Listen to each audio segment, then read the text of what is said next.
Although there was proof of pigs later. Right? Lots of piggies. Lots of foreshadow, lots of piggies. This little piggy went to the market. This little piggy went home. This one went to Hannibal's house and never went home. Oh, that was so fun. The Vergers. The Vergers. That was a Yeah. pleasant surprise. Yeah, I didn't tell you much about the season, so you'd actually get a good feel for how it was when we were watching it week to week. Yeah, we were talking earlier, I was not sure what to expect with the season going in, which was your plan all along, which was great. I had somewhat expectations of the quality because of season one's quality was so good, but no expectations as what was going on plot wise. So it was all very fresh to me, very organic, and I liked having that. But I'm very glad that I got to binge this as quickly as I did and not have to sit and wait for it weekly and episodically. I don't know if I could have made it that far. Yeah, that actually drove us crazy. Most of us fans who watched it live years ago, week to week, because it just kept leaving you wanting more and more. It's kind of like more current fans would understand this as the Game of Thrones model, where, oh my God, every week it's like a cliffhanger. Every week it's a cliffhanger. It's like, how the hell are they going to get out of this? How are they going to get out of that? Or the mystery, and you're just biting and waiting for more. And, it worked back then, but this was around the time when the binge model was really gripping hold of people. So it kind of is a little give and take, but once the show was completely over and it went on Netflix and people started binging it galore, it got a whole new surge of fans going on. So this show is almost perfect for the binge model, just so that you can enjoy it. But week to week, it kept the show in the consciousness and talking. So there was word of mouth going on, which was sorely needed when it first came out. Yeah, because for me personally anyway, the first half of the season before they went to winter break was very repetitious, and two slightly irritating to the point of very annoying. Just What makes you say that? The fact that nobody believes Will. Rationality would dictate this person is not what you think he is or what you're saying he is, and they just totally shit on Will. Let him take that fall for Lecter. And no one but Beverly gives him any credit whatsoever for the first 6 episodes. And it was really hard to see that because Will's a much better person, and you could see just how easy it was for Hannibal to manipulate everybody, from Will himself to his entire team, his extended family, basically. Yeah, I can see that, but I can also see it from the standpoint of the evidence was insurmountable. He had, the fishing lures. He had the blood under his fingernails. He had an ear in his stomach. When you're confronted with all of this, straight up, it's well, you have to take it at face value. You have to arrest him. You have to put him through the procedures of everything. And if you who else are you going to compare it to? They had no hints at anybody else. And all you had was Will saying, I didn't do this. Well, he was put in the position where all he could do is scream that I didn't do this. I was set up. I was set up. I was set up. Well, with Hannibal manipulating every little detail, and every detail was covered. If it wasn't for Hannibal actually helping the process along with the court case, he never would have gotten out. And he would have probably gone on trial, been found guilty, and never made it out of there. So for Hannibal putting him in that position, he's the only one who could get him out of that position. And so I look at those episodes where Hannibal has him trapped, separated from everybody, against everybody, as his little part of his experiment that he was playing, because he'd been setting this up for the whole first season. Finally got him in a position where he could start pushing him towards the edge. And I look at it as the first season is the first 2 acts of a story. I look at the first half of this season as the third act because he goes through the process of then being in the asylum, and then he goes to the process of the court cases, at which point he starts to get a little darker himself, and he figures out, I have to go to a different place and a different level to bring down Hannibal. There is no other way. Nobody's listening to me otherwise. I have to do this on my own.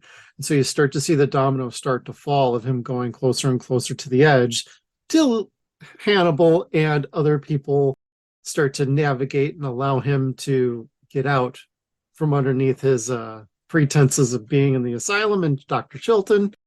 And then from that point, it's a big, how are we going to get to Hannibal now? Because he let Will out and he knows Will's coming for him. So I just look at the first half as a great big setup for the second half. And it also gives a proper conclusion to the first, because if they were really going to drag this out for a whole season in the asylum, that I would have had a problem with, because then how can you keep that fresh for 13 episodes in an asylum? Like, you can't take those 6 episodes and make it 13. That's ridiculous. Yes, you probably could have taken an episode or 2 out and made it 4 episodes. You could have tightened it up a little bit. So I do agree that there's some pacing issues there and some story elements that were not needed. However, they had 13 episodes to work with. This is how they kind of paced it out. Yeah, and I respect that. I ultimately, from start to finish as a whole, I really did like this season. The filler, the padding, I understand is necessary. And it's not the same as in a normal series where you've got X amount of filler to spread out throughout the entirety of a season.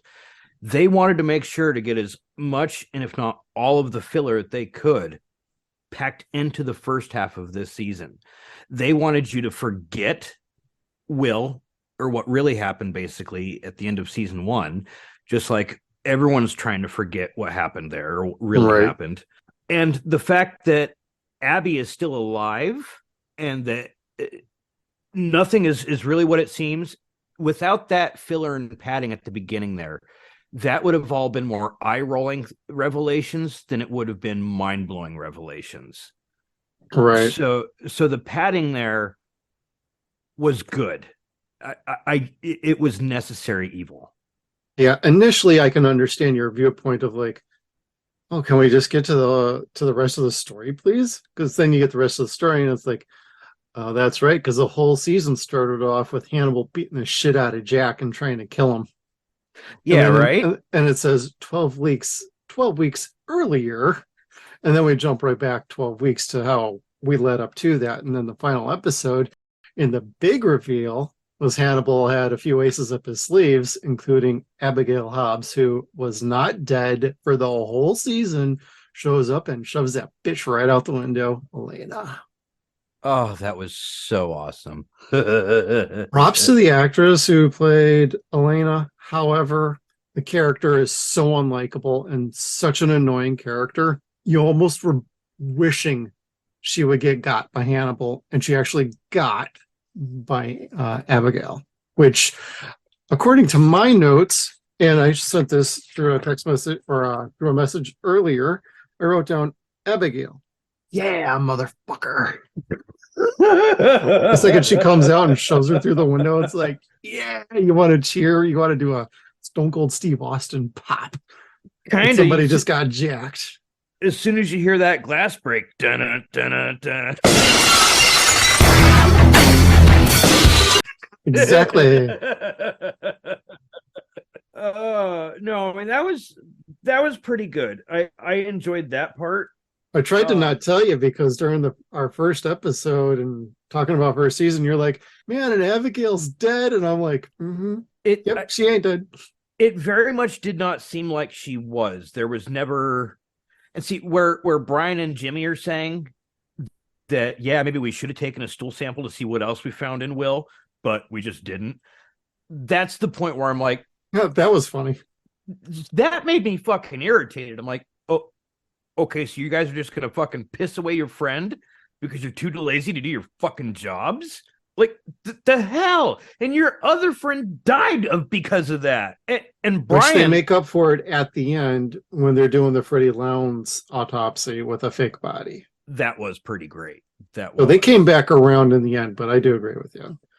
I even had it in my notes that there's a wonderful scene when Will gets out and he's back working directly with Jack. Bryan comes up to him and forces an apology upon Will. And it was very sincere. It was nice. I like that. He was one of those characters that I'm like, I hope they give him a little more to do coming up. Yes, Jimmy, and Beverly were really great.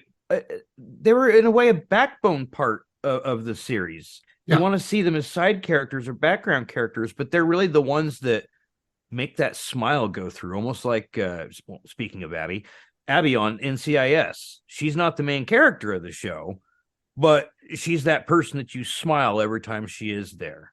Right. And this time with this Abby, I guess it's kind of the same thing, but that that surprised me at the end there. Yeah, that was good. Did not see all that coming. And like the series is not the series, the season, once the second half comes around and you start seeing what Bryan Fuller is really trying to create, which is a similar dichotomy between Will and Hannibal that Grant Morrison created, or excuse me, Alan Moore, with the Killing Joke, with Joker and Batman. One can't live without the other. One's got to constantly try to kill the other, and one's got to constantly try to stop the other from killing other people. It's the game we play. Yeah, and within that dichotomy, there is affection, a sincere affection, and it's very strange. But to your point, what you said, Will has to, in a way, get down on the dirty part of life in order to fight back with Hannibal and understand how to fight like that. And it was all really, really intense at the end there, because like it builds up to everyone finally getting behind Will again and going after Hannibal and entrapping him. Yeah, and then thinking that they're going to do it. Oh yeah, like we got this. Like it won't be easy, but we got this.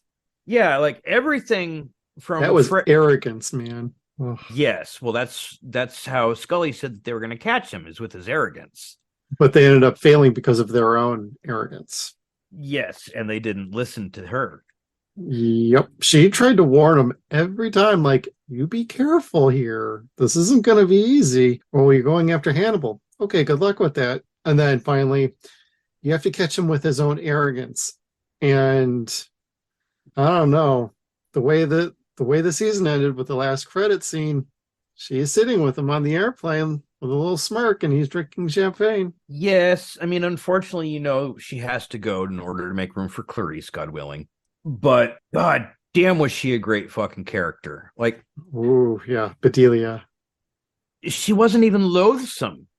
No? Like, Alana was more loathsome than she was. God, yes. Like, Alana, again, going back to Bryan Fuller's thing with comic books, is this series' version of Lana Lang. You just added one extra A in there, took out the Lang, put in Bloom. She's a fucking whore, and she gives it to every swinging dick in town that kills people. Fuck, what an annoying bitch with daddy issues. Jesus Christ. Wait, does she have a type? That's what I wrote down in my notes, because she's seriously attracted to the freaking nut jobs and psycho killers. And she actually slept with a psycho killer. And where she ends up in the next season, you'll see. Did I send you my notes of she got eaten more than once? Yes, you did.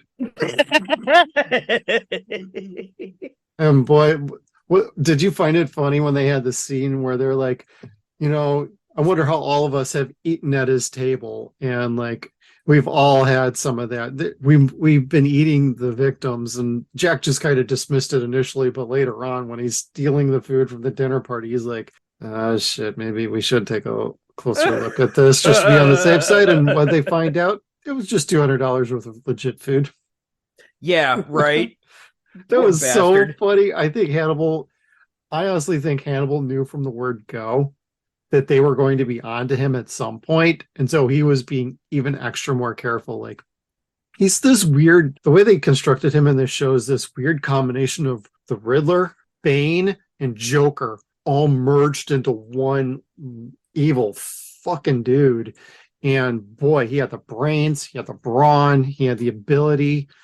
He planned ahead. He played everybody like a fucking fiddle. Yes, he did. And to the wonderful credit of the show, because again, it's everything's got to be multiverse and people's individual take on things. Nothing was unplausible as far as being a prequel to Red Dragon or even Hannibal Rising. Right.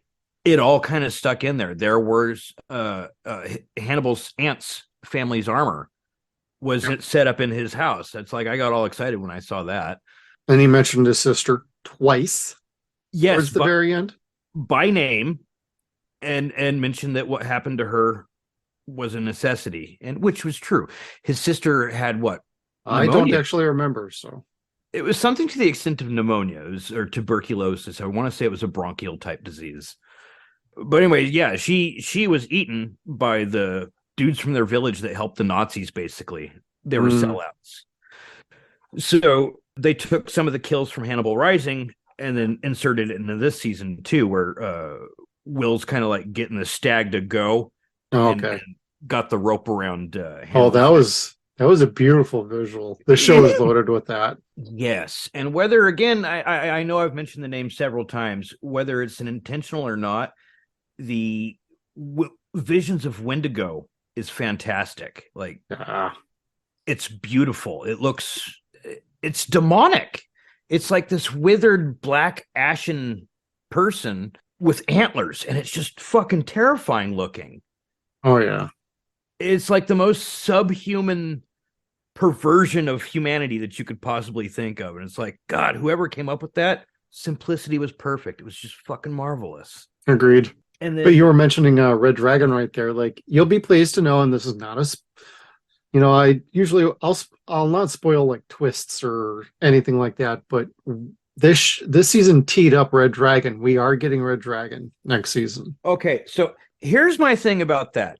Are there any actual child molesters in season 3 of Hannibal? Because like Brett Ratner had a whole lot of fun with with fucking Red Dragon and bringing in Roman Polanski and fucking Michael Jackson and shit like that. Off the top of my head, and it's been a long time since I've seen it, I don't think so. Good, as long as they keep it to Mason Verger, I'm a happy dude. I believe so, but I haven't. Okay, full disclosure, I haven't rewatched season 2 until literally just now since it first aired. I had the Blu-ray set, and that's why I'm watching these. So I'm actually seeing like some extended versions, but it's been so long, I don't even know what the hell's an extended scene in some of these. And then season 3, this will be the first time I've seen it since it aired as well. But so you're asking me some things I remember specifically, but like little bits and pieces like that I don't actually remember, so I'm not actually lying to you. Fair enough. It's if you came in with an actual agenda, I would have caught it and picked it apart. As a little bit of preparation for season 3, though, for like our audience and even for you, when season 3 first aired, a lot of people took issue with the different directions the show went as far as like pacing. A lot of people didn't like the first half. A lot of people did. Well, and the same people then loved the second half, but then didn't love the second half. So it's kind of it shifts gears. I think it was necessary because clearly, if we're going Red Dragon, somebody's got to get caught. Yeah, and so the first, and this is about probably as far as I'll go. The first half is them getting to Hannibal, getting him caught, and then we get to the rest of the story. I don't know. Some people just did not like that they were chasing Hannibal down for some reason. I don't understand it, but we'll see. It's very divisive. I'll let everybody decide on their own, but it's just an opinion, but we'll see. But just forewarning, like there's a little divisiveness more than these 2 seasons had at all. Well, that's why I made the point to say last week that they had made this unforeseeable mistake in Anthony Hopkins turning Hannibal into an anti-hero. Yeah. So it's very simple, even with Mads, to be like, be defensive and not want him to be captured, or it's going to be boring for people if he's in the cell. But really, kids, watch the movies or read the books. Hannibal's always in a cell up until the very end in Hannibal. Right. I almost feel like at some point when he's ready, he'll let himself be caught.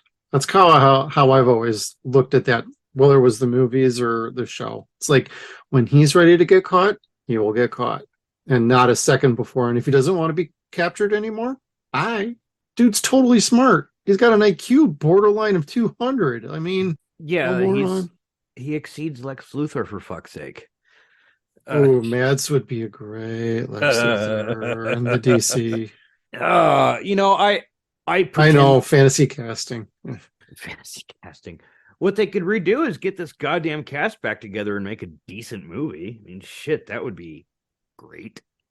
I think that would be wonderful. I think they'd rather do a little bit in my opinion, I don't know anything. I think a mini series would be appropriate, like a good little 4 to 6 episode little limited mini series, just to crack it out with enough room to expand some story elements and keep all the characters around and do more with it. Yeah, because there was a lot that they put into this season from the books that never made it into the movies. And it was all very good stuff. Not everything from the book to Hannibal was great, but the story of the Vergers was. And that continues. Yeah, it's a little gross, but sure. It's a lot gross. But this was a good addition to that. I wish you would have seen more of that throughout the season. And I get why you didn't. You needed that padding at the beginning to help take your mind away from Abigail for that big mind explosion at the end. But because I was going to actually ask you how you felt this adapted to the books, less so than the movies, because most of us have seen the movies and have one understanding on how this should play out, and I don't know the books, so I thought I'd get around to asking you this anyway. When you first see Mason Verger in the movies, that's very, very similar to the books, where Clarice is interviewing him. Upon his behalf, he asks for Starling because he knows that Hannibal has a thing for Starling. Right. So he's basically using her as bait. That ends up happening in the movie as well. But Mason is... you hear stories of how gross he was. And that's what Lecter had done to him. You get to see how gross he actually is in this.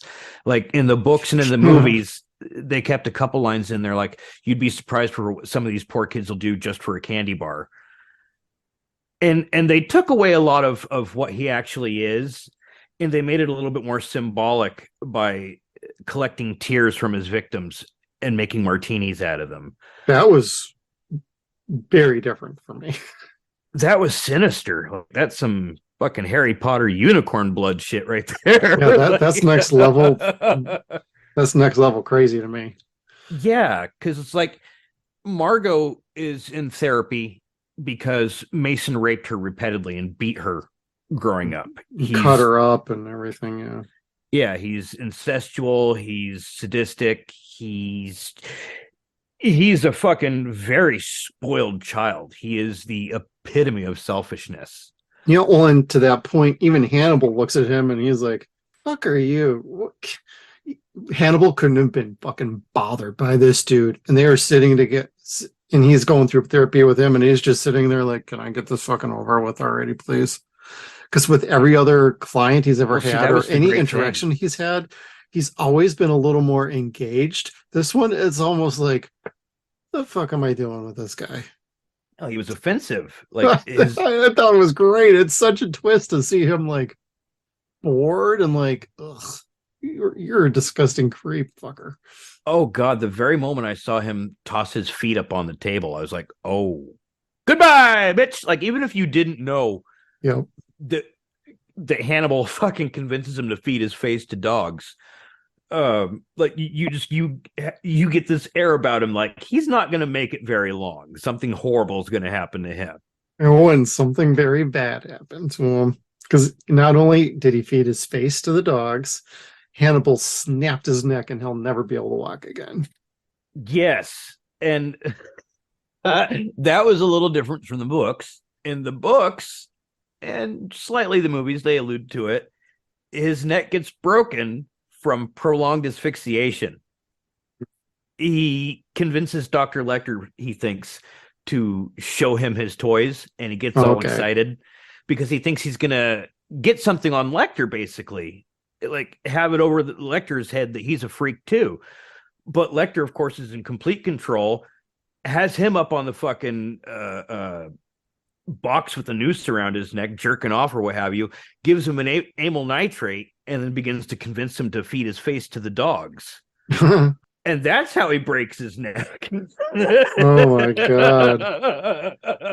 I could see why they made a little change here. They couldn't go all Game of Thrones-ish with that.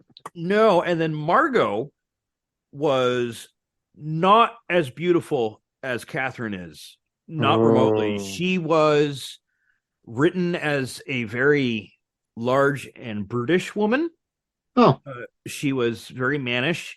She was gay, and she wanted a child. That much they kept in the series. Mm-hmm. But Mason kept his sperm over her head because it had to be a full verger. Okay. And since so she could never do that, he kept her in servitude, more or less, and quiet by holding his sperm over her head. Because it had to be a male heir of his, correct? Yes. Yeah, I thought that's what the show was saying, so I just want to be sure. And then in the book, there's no Cordell. In the movie, he's got this manservant that does whatever he says. The Italian guy, yeah. Yeah, and Hannibal tells him, "Hey, Cordell, why don't you just throw him to the pigs? You can always tell people I did it." And he does. Yeah. You don't see Cordell in this. You do see Margot, and at the very end, you get to see Margot more that evil complacency that she is in the book.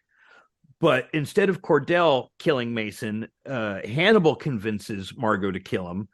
But first, to get the sperm, she sticks the cattle prod up his asshole. Oof. Fuck her up right there. Dang, dude.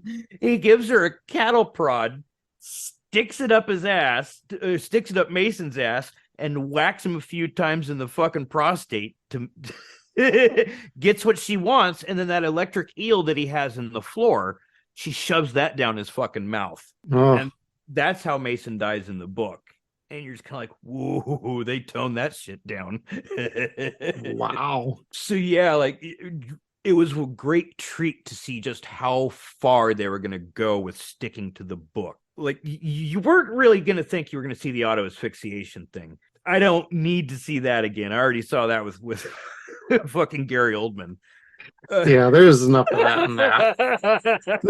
The next season does do things a tick differently, but I think you'll appreciate the approach they take. But there is a little bit of that you can see going forward.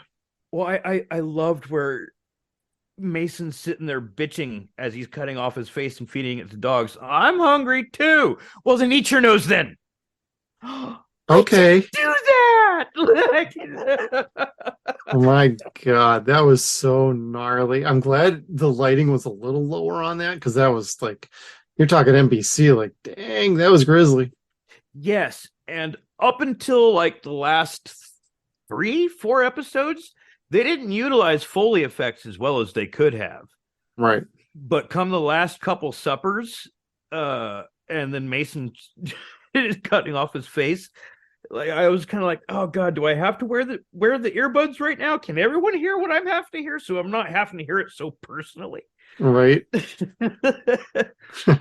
But it was some great Foley work to really help make you uncomfortable. And like you said, with that lighting, you saw just enough. Yes. Just enough to make you kind of squeamish. And then the fucking Foley effects make you sick. Like it just fully gives you the rest of those willies. Man, they They definitely upped the ante for the gore this season, and they finally gave us a bloodbath at the very end too, with all of our favorite people getting hurt and not so favorite people getting hurt.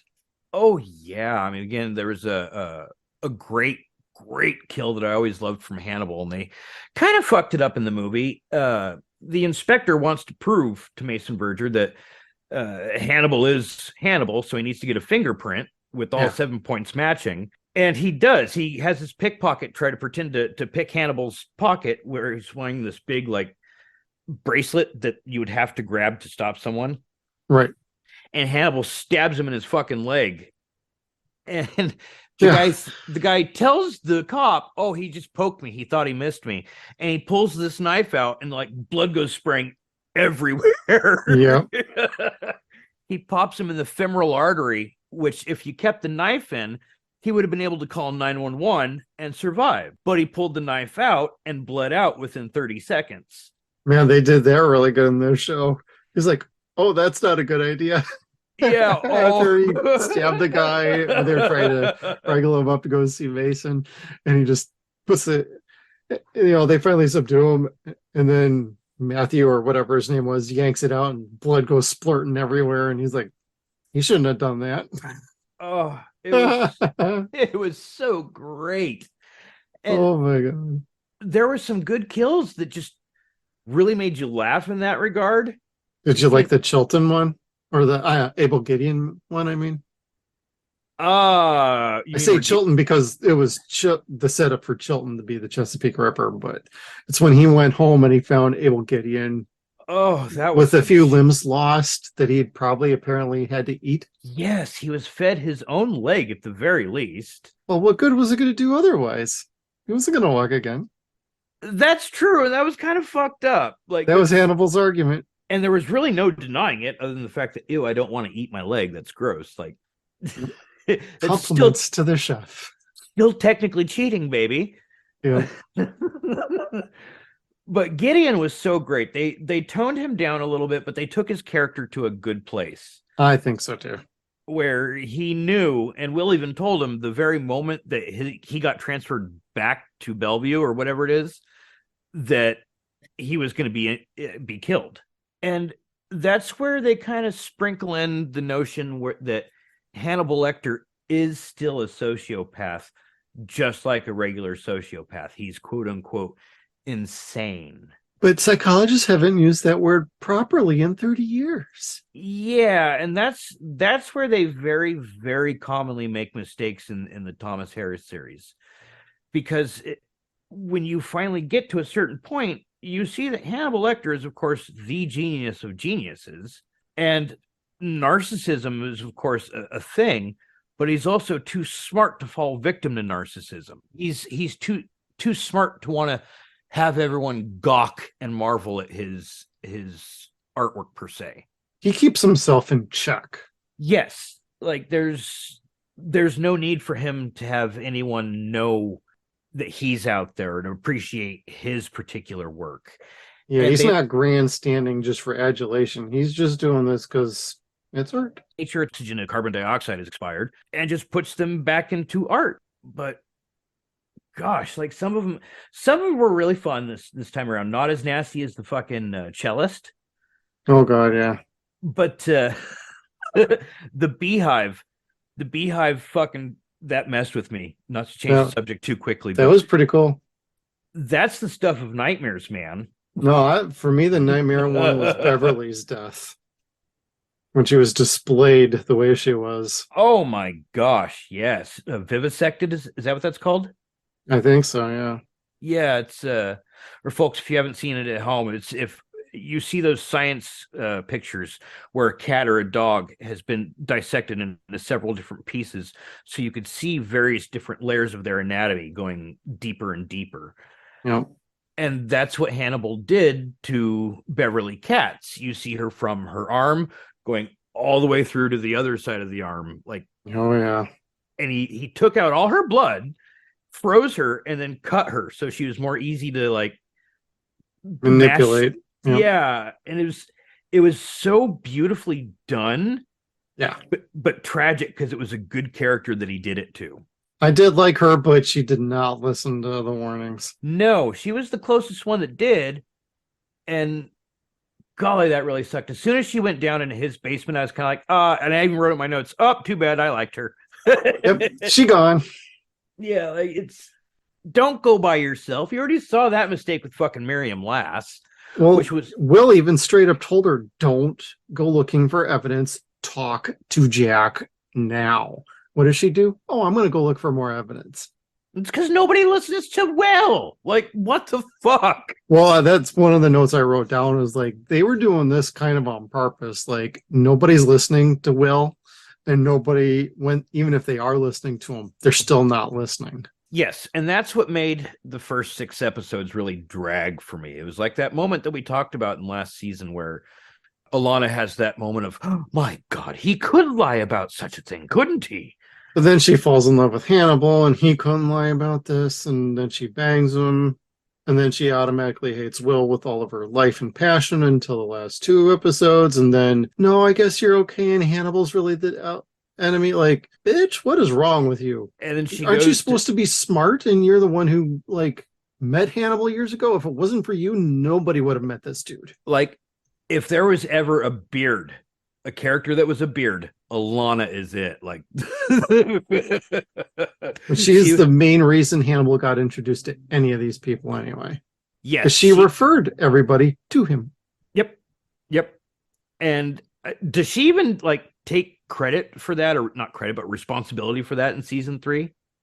Not off the top of my head. I know it's a point of contention that she is like mad at Hannibal, like with a passion. I don't remember the relationship with Will, but like she does take it personally what happened to her from Hannibal, but I don't know about everything else. I don't really remember. She's got an interesting trajectory you're about to see, and I'm curious to see your thoughts. You're probably gonna, within a few episodes, I'm gonna see what you're saying, and I don't know. We'll see. So far, my notes about her have been he's still unlikable in my opinion, but that's what I'm figuring. Because once I don't like somebody in a TV show, it's like it's very random and few in between that I end up liking that person. And Alana's character I don't like, just like Alana from Smallville. Never liked her. Come fucking 7-8 seasons when they finally get rid of her, I'm like, Jesus Christ, I thought she'd never took long enough. Yeah, like, okay, Lois is here. No need for you ever again. Right. Like, once she screwed over Will by fucking his best friend, she friend zoned him. Yeah, like, thank you for taking care of the dogs. That was swell of you, but go fuck yourself. Like, because I hooked up with your buddy. Yeah, like, and what I would love if Will asked is, how does it feel knowing that he was constantly thinking of me while fucking you? Mm-hmm. And he was thinking of her while he was with Margot. Mm-hmm. Margot was the only one not thinking of anything but just getting laid. Everybody else was thinking about everybody else because of how that scene played out. It seemed like some weird orgy between the 3 psychologists. Yeah, it was the only one missing was Bedelia. It was very unnecessary. Like, I didn't need it. Kids watching at home, probably staying up too late. So that's what you get for seeing it. And what are you doing listening to us? Right. Unless you're one of my kids who actually watch Willy's Wonderland for fucking babysitting. Oh, yeah, it's on. Sit down and be quiet. It's like, hey, if it works. God damn, I love horror films. They give me everything good. Which actually, this series was kind of hard to keep away from my kids because, like, I didn't want to put it down. Again, I love the Thomas Harris verse.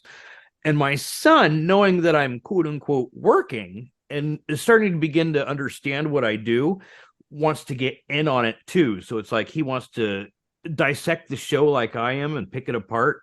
And it's like, Hunter, sweetheart, you're 8 years old and I will teach you to do this, but not this show and not yet. Right. I mean, some shows we watch, like say Constantine, you can maybe get away with, but not this one. I did let him watch Ash versus Evil. No, I'm sorry, Evil Dead. Oh, nope. Yeah. Army of Darkness. Everyone's probably like, oh my God, that poor kid. Call child services. No, he did watch Army of Darkness and he likes it, but Army of Darkness is pretty tame. yeah, there's really not a whole lot of blood in that movie at all. Jeez, you get more blood in like 10 minutes of Hannibal than you do in that whole movie. Yes, you did. Yes, you did. And my God, did they do a good job with the pigs? Speaking of blood spatter. Oh, that was, I don't know. First time I saw that, and even this last time, I'm like, ow, not good. Yeah, like I was again happy to see the foreshadow, and it was kind of neat to see that. Oh gosh, she's been working on these fucking pigs for God knows how many years. Yeah. And again, all the things that remain plausible that this could still take place before the movies, Right. or in between the Hannibal Rising and Red Dragon. Okay. But I told you today that there was only one thing that kind of made me say, well, they screwed up on that with the time paradox. And I think you told me just to wait, was the fact that Miriam Lass shoots fucking Dr. Chilton in the face. Yep. Now, I know that you didn't see the exit wound, but the entry wound was on his face. Right. He said he was dead. Oh, so he's got one of each organ. He's missing a few things. And now he's gotten shot in the face, which was wonderful. Hannibal fucking... Okay, Bryan Fuller, again, taking cues from Marvel Comics, took what Red Skull did to Sharon Carter, Agent 13, and hypnotized her to do what he wanted later on. So again, I don't know if you ever see that Miriam Lass is a sleeper agent or not, but that's what Red Skull did to Sharon, and she's the one that wound up killing Captain America. Yeah. So, like, in this, you're just waiting to see, okay, is she that sleeper agent? Okay, well, she's been hypnotized not to recognize Lecter's voice. And then you find out she's hypnotized to recognize Chilton's voice. And then see him as she sees more of it. Boy, her reaction, that actress was phenomenal when she recognized Chilton and went completely ballistic and then shot him. Yes, my God, that was so great. Like, I could feel that through the screen. I'm like, oh man, I want to grab a gun too. Yes, and then the very unfortunate thing is then they just unceremoniously leave it at that. Well, so I'm just kind of like, well, I do like Dr. Chilton at this point. This Frederick Chilton is getting a lot more interesting to me. Oh, this dude's got charisma for days as this Chilton, and I think he's playing it to a T. So, say what you will, but like, they cast this show flawlessly. Yes, I was trying to explain to my wife. It's like he plays Chilton the way Kevin O'Connell plays most of his characters in any movie outside of fucking Lord of Illusions. Yep. He is someone that is very comfortable with knowing that he's a coward and needing to survive. Yeah. And Jack even tells Dr. Chilton, seems like this was something that you'd have personal investment in. And he's like, of course I've got personal investment. Living. Just like a weasel would actually do. And even when he got everything pinned on him, it's like, do you really think this little shit really killed everybody? But then Miriam Lass happened, and it's like, oh motherfucker. Hannibal was planning for everything. Oh my, he was setting Chilton up for a long time to be his fall guy. Because he had Miriam for 2 years, and Chilton had been advising on these cases for even longer. Like, what the fuck? Yeah, right.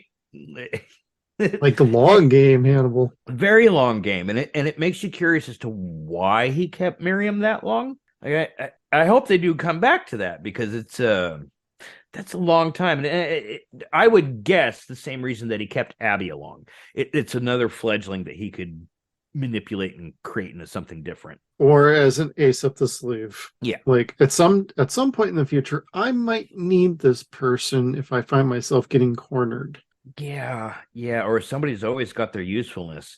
And yeah, Abby, I was going to say, Abby unfortunately lived out her final usefulness is when Hannibal gets his heart broken by Will because the teacup won't do what he wants it to do. Right. Even though the teacup is doing exactly what he thought it wouldn't do and go back together in one piece. Oh, yeah. He punishes Will by killing Abby or cutting Abby's throat. And and he sees her like starting to lose heartbeats and breath time like a stag, and you're just like, oh man, that's fucked up. Like, he lost a child 3 times this season. Yeah. Like, he lost Abigail the first time. Yep. He loses his legitimate child with Margot. Thanks, Mason. And he took that kind of shitty. May I just say, if a bajillionaire just told me that she was going to have my child,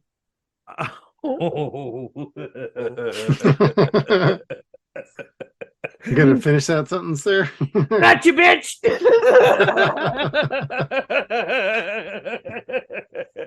I'm sorry. It's like Dave Chappelle hit that shit on the head when he had that skit about knocking up Oprah. Like, I got you. I forgot about that. So I'm sitting there watching this, and Will's acting like a big old namby-pamby bitch about it. Like, you used me to get my sperm like a piece of meat. It's like, wham, bitch, she's loaded for days, years. And when's the last time you got laid, Will? And she was a really, really pretty lady. I'm just throwing that out there. Catherine Isabel is stunning. They tried making her look older. Like, they grayed out her hair a little bit, and they tried sinking in her cheeks a little bit for like the first 2-3 times you see her at best. Right. And then I think they had a bigger plan to show the Vergers more, do more than what they did. Then they let her look more appropriate, act more appropriate, and just really create a Margot Verger of her own, because this Margot was just slightly different. Good point. Yeah. Again, she's one of the Vergers. She is kind of a bad guy, but not.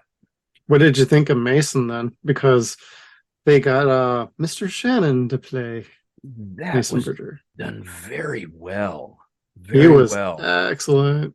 He's a very accomplished actor, but he's also he comes with his own set of issues too. But at least he's not a Jared Leto. Oh, he's a method actor, is he? Maybe.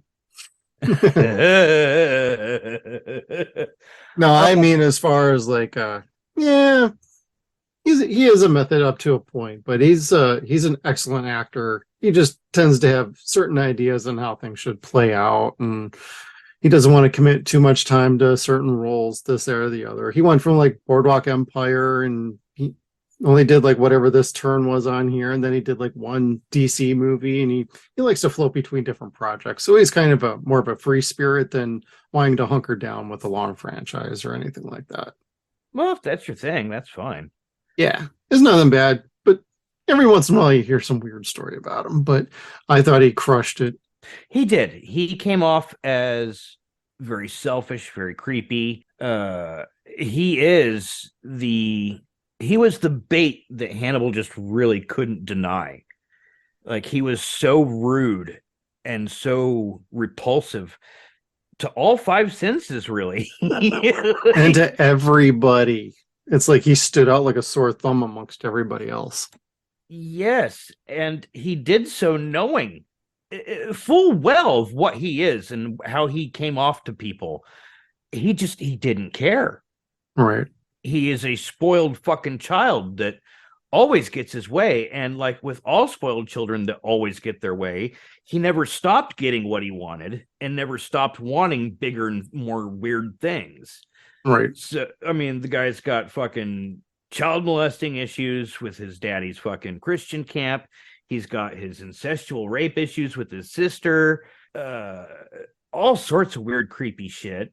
And he gets off on blackmailing people into doing what he wants. Like, he collects people like toys. Right. And you kind of saw him trying to buy Hannibal at first, didn't you? Well, wasn't he just kind of like, hey, you're my sister's therapist, and I'm certainly paying you a lot. And he's like, well, I could tell people a lot about you, but I can't. And I think that's ultimately what worked. And also getting to choose his pig. To choose his pig. Hey, we'll take a pig out to slaughter for you. Yes, but only if I get to choose. I like to choose what I eat.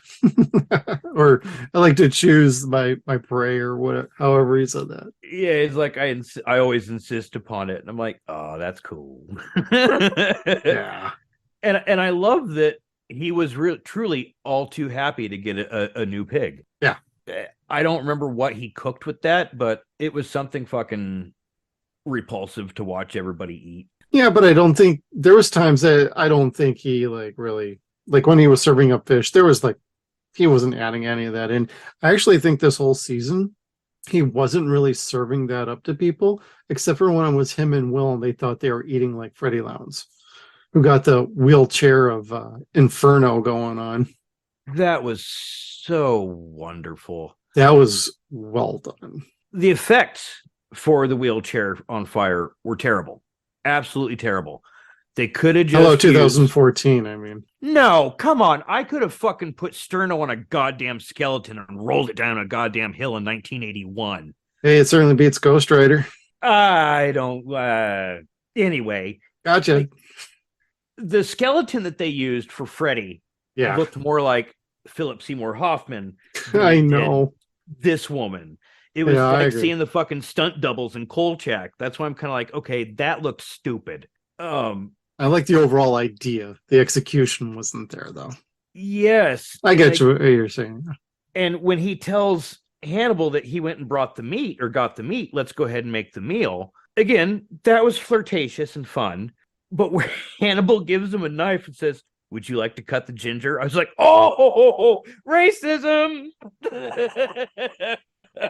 Well, she was a redhead, and they're frequently called gingers, too. Well, he's also European, so there's that. Yeah. It's like, I love it.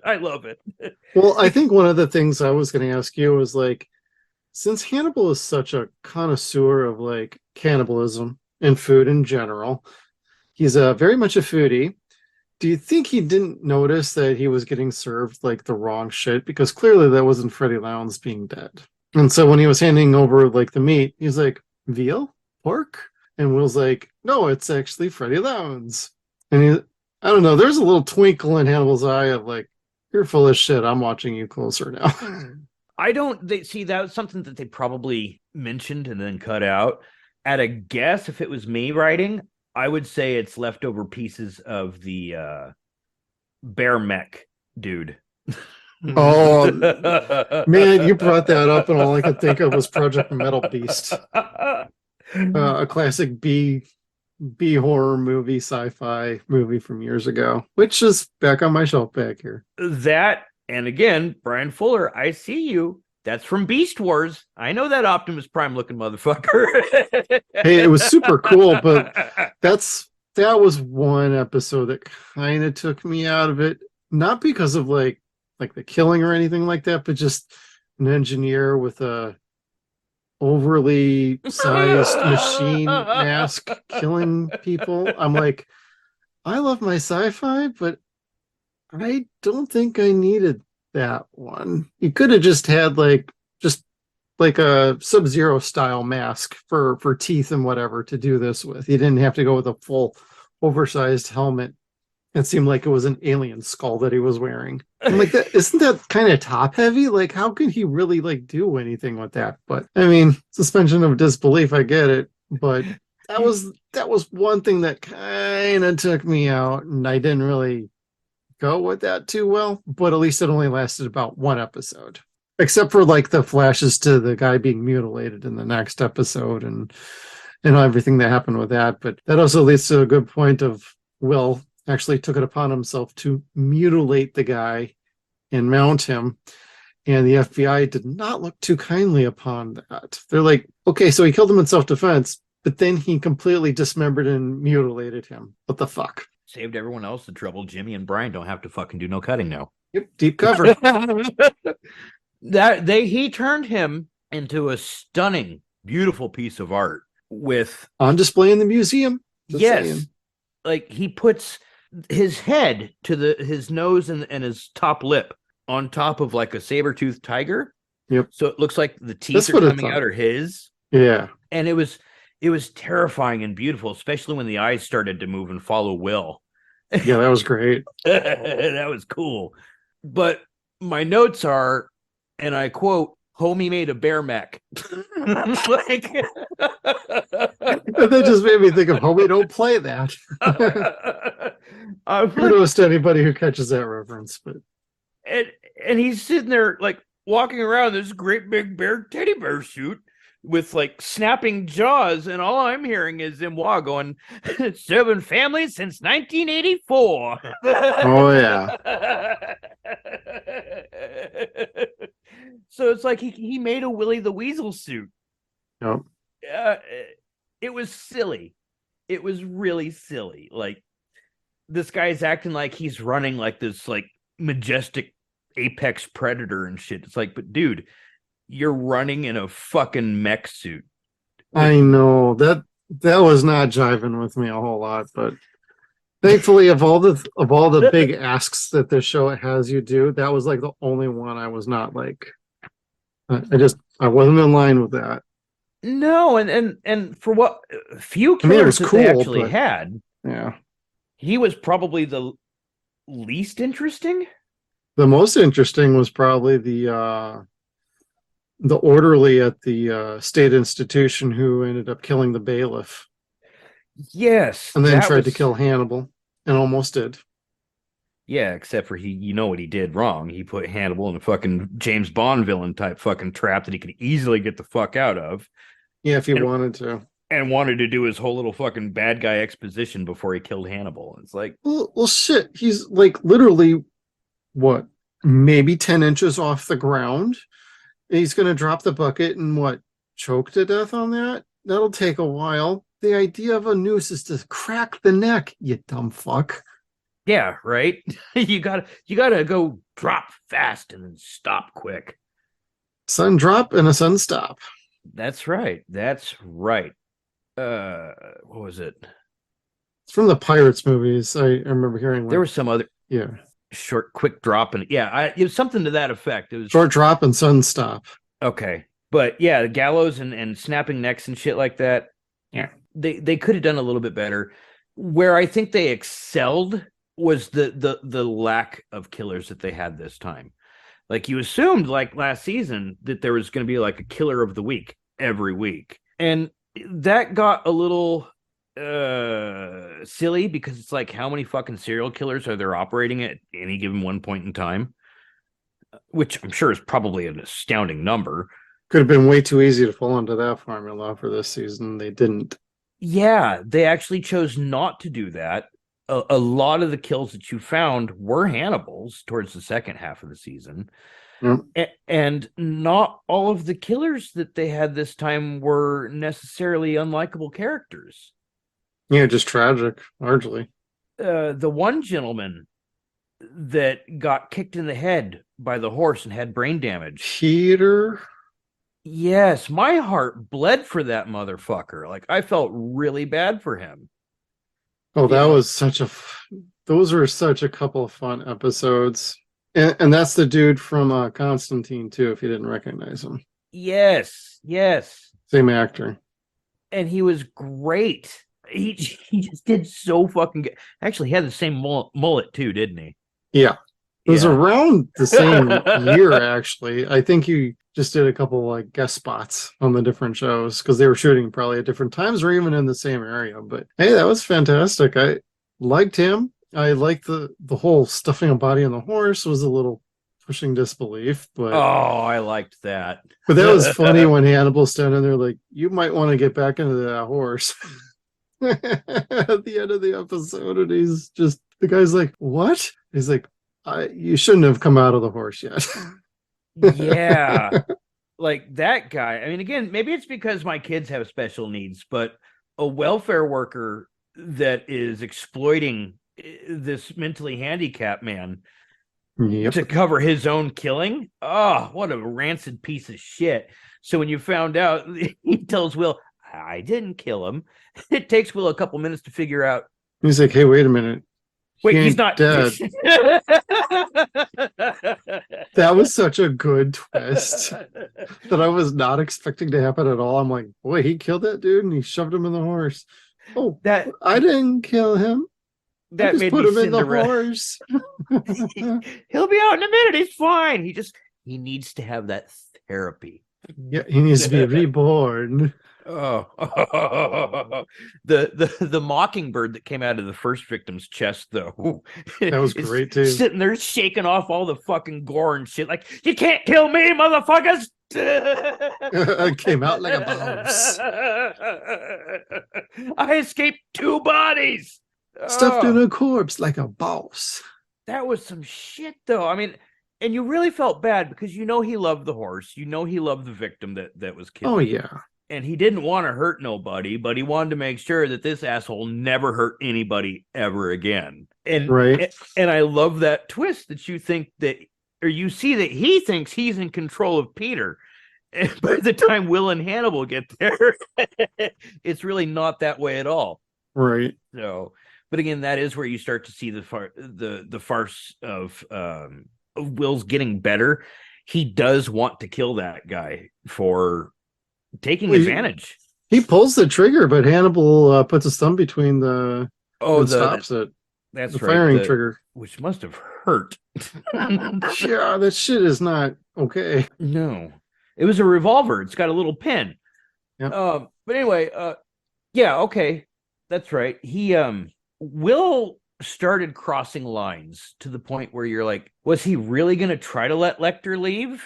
Was he just trying to make this okay for everybody? I don't know. I mean, yeah, I think you'll end up getting some answers in season 3, but I think how they left it made you really wonder, what the hell was he up to?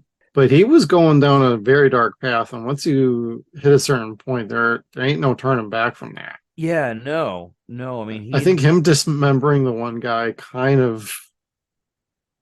that took him to a different level for me anyway.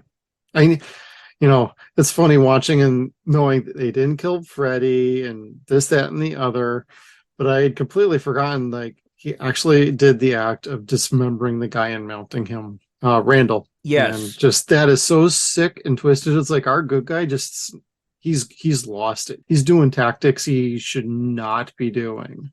Like, even Batman wouldn't pull shit like that. He'd fake it, like they did with Freddy. Like, it might have been easier to keep Randall like locked in another place and just have like the forensic guys just make this shit. Kind of, yes. Because they did it with Freddy. They couldn't have done that with him too. I don't know. I mean, they didn't seem that stupid that they couldn't do something like that. Oh, I don't know. I mean, they were smart for being stupid. They were. Yeah. Oh yeah. I mean, the whole bee episode, the guy's like, "Oh, I love bees. This is fine." They can ejaculate to the sound of a human ear, or it could be heard. And boy, that lady was a interesting killer too. Oh, Amanda I just made him feel better. Isn't she great? I love her. She was so charming. I always love Amanda Plummer. She was fantastic in Pulp Fiction, of course. She was even better in Prophecy. She's just amazing and tortured and scary in everything she does. Yeah. And it's always marvelous. Was so excited to see her. Just like fucking Lance Henriksen last season. Oh god, that was awesome too, yeah. Who was also that type of killer that didn't fucking get caught until he wanted to, like you said. Yep, and then he regretted it. It's kind of like that scene on Goodfellas where Jimmy finally goes, "All right, now," or Harry goes, "Take me to jail." Isn't it ironic? Ready to go. Oh, but I mean, it was good. They did a lot this season. They could have lost it as far as my interest goes, but I don't think that they did. At any given point, they weren't terribly close. The closest they really came was the love triangle between Will, Hannibal, and Alana. Very so unnecessary. Weird. Yeah. It was I understand more of a why they did it, but I do understand what you're saying. Yeah, well, they got to have that soap opera drama for somebody's mama. Yeah. No one really wants to see that. Like, unless but they wanted to see the main leads with their shirts off. It's okay. Oh, yes, I'm sure. Well, shit. I bet we didn't get naked butt shots for them, but we didn't get any lady shots either. So hey. No, not this time. No, I don't think so. If we did, it was probably just actually Will's butt, and then anyway. Yeah, no. Is Network it an TV, elbow man. or a butt? I don't know. Is there hair on it? I don't know. Oh, but that just really lost me because I'm like, okay, whose has the hairy butt or elbows? Is it Alana? Is it Hannibal? Or is it Will? And we'll just say it's Alana. No, I'm kidding. You got hairy elbows.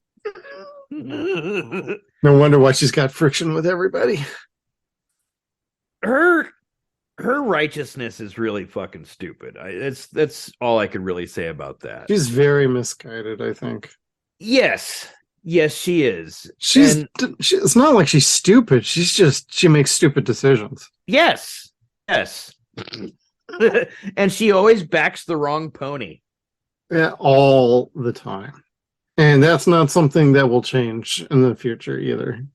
Okay, so I'm going to ask you, what are you looking forward for in season 3, despite what little I've told you so far? I want to see how many dicks she sucked between now and then. And anybody who's watched season 3 like I have already know the answer to that question. 37. Clerks reference. Isn't it now 42? Or do you have to count Hannibal 3 times because we only saw that?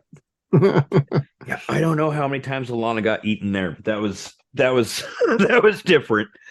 I really want to see Francis, which apparently we're gonna see. Oh yes, you will. I don't know. I don't know what else to really hope. It's like everything's gone really well. I'd like to see a little less stupidity from Jack, more faith and will. From the team. And again, I want to see more Jimmy and Bryan because they're fucking great. I can see that. I'm sad that Beverly had to go because she was fun with them. Yeah, I like Beverly. I kind of wonder if, of course they planned it out, but I wonder if she knew she was getting another role and they decided to use her character to further the story instead of just being a sideline character. And so they gave her more prominent, like, first few episodes, just so that, she could go off and do her thing and give the story a much greater impact with her passing. Gotcha. I see that. It's just a guess. I don't really know anything. It makes sense. Because if actors end up getting like job offers and they're like, well, I can only give you like 5 weeks. No, we'll make it 4. We'll figure it out because that gives us something we can play with for the show because we're trying to figure something out and you just gave us our answer. Yeah. Sometimes shit like that works out like perfect. Yeah, when it does happen that way, it's almost poetry. Right. Other than that, as far as what I would like to see, and again, I don't know that we can, would be James Gum. A little bit of James Gum would be neat. Don't think we can because, again, they don't have the rights to Starling or Buffalo Bill, I think you said.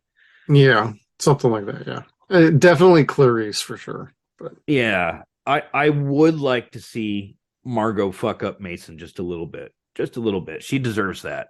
All right. Yeah, well, I'm not going to throw expectations out there because I've already seen it.